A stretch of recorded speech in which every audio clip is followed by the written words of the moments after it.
Next game we had was one that we're really interested in based off of what kind of Geelong Cats team we were going to get. That was the biggest question going to this round for this game. We had Geelong versus Essendon, and although that the Dons put up a really, really solid performance against this team, uh, Geelong was just too much talent there in the midfield and the forward.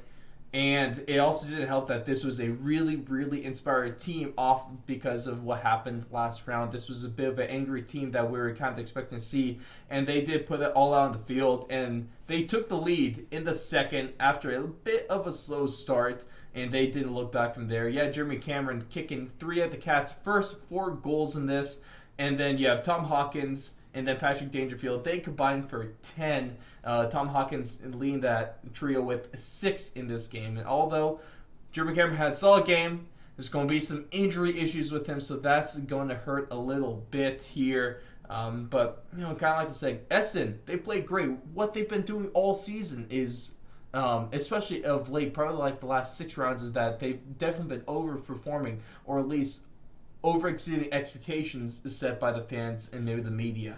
So they're still a great team. They're right there in the finals mix.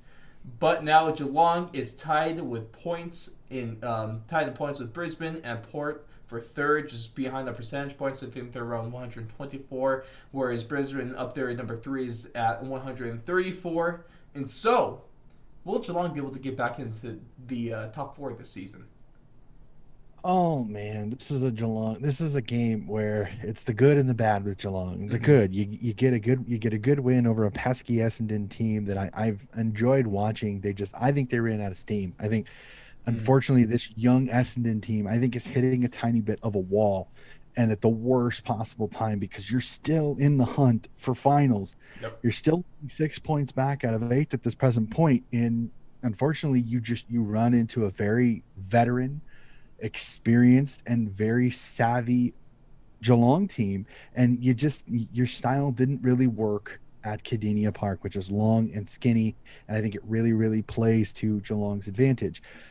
The bad part for Geelong is you lose Jeremy Cameron, and this kid has been a linchpin for this Cats forward offense because he helped take a little bit of pressure off Tommy Hawkins and Mm-hmm. Gary.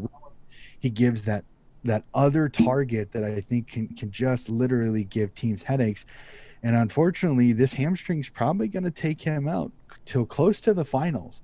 So this weakens Geelong's forward game just a tiny bit because Tommy Hawkins may now get double teams. Gary Rowan may have a stronger defender on him. So this definitely could spell a little bit of trouble for Geelong wanting to make the 4, especially considering I think Port Adelaide is starting to play better. That doesn't help either, especially with their percentages being so close. Mm-hmm. This could come down to wins and losses at just the right time, and who gets a bigger win than the other, each and every week. But a great performance by the Cats, but it's going to be marred a little bit by the fact Cameron goes down hurt and the fact that there's a few lingering questions of should Jeremy Cameron have even played, considering he had to do a fitness test. They asked him, he said he was good. Halfway through the second quarter, there goes the hamstring. Mm-hmm. So there will be a few people asking around this Geelong Cats team is will this injury, will did Jeremy Cameron take a risk that he probably shouldn't have? Yeah, that's a good question to ask there. It's hard because, especially as the mindset of a player in the real competitor like he is, if you're any bit good to go as a player, you're going to push that you're going to be able to be put on the field. But also, it's times like that is where the organization might be best to step up and to hold them off and get. But it's also tough too because this was a pretty important game in their season in the final standings, and Mhm. it's a good Essendon team that you never want to sleep on.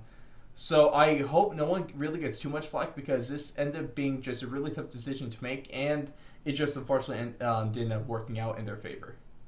Mm-hmm. Yeah, it's just one of those. It's sometimes the risk that you got to take, banking these 4 points. Now, the good thing about just looking quickly at the ladder is just the pure fact that you do have a gap between Geelong in fifth at 44 down to Sydney with 8 points back at 36. So Mm-hmm. you have a little bit of playroom. But the issue that you run into is third and fourth, who you're tied with, who you're trying to get in the top four, are percentage points ahead of you. And neither look to be really, really difficult, really, really hard teams when it comes to it that they're going to lose anytime soon. So it does put pressure on Geelong that they got to keep winning, because if they don't, they may fall back. And say Sydney steals one against the Western Bulldogs and against GWS, hypothetically speaking, and Geelong drops a couple. Well, there's your 8-point buffer gone. And now Sydney has a chance to be fighting with you for fifth if you lose a couple games in a row. So it's Geelong's got to keep it going, A, to stay in the top four, but B, to not let the bottom teams, aka the Sydneys, the West Coast, the GWSs, the Richmonds, say they get on a run and win 3 or 4 in a row. That still keeps them at bay from passing you and sending you further down the ladder, giving you a much more difficult road in the finals, even if you're in the bottom 4. Definitely going to be a little bit of a tricky situation for Geelong as they close out the season, but that top 4 firmly in grasp right now.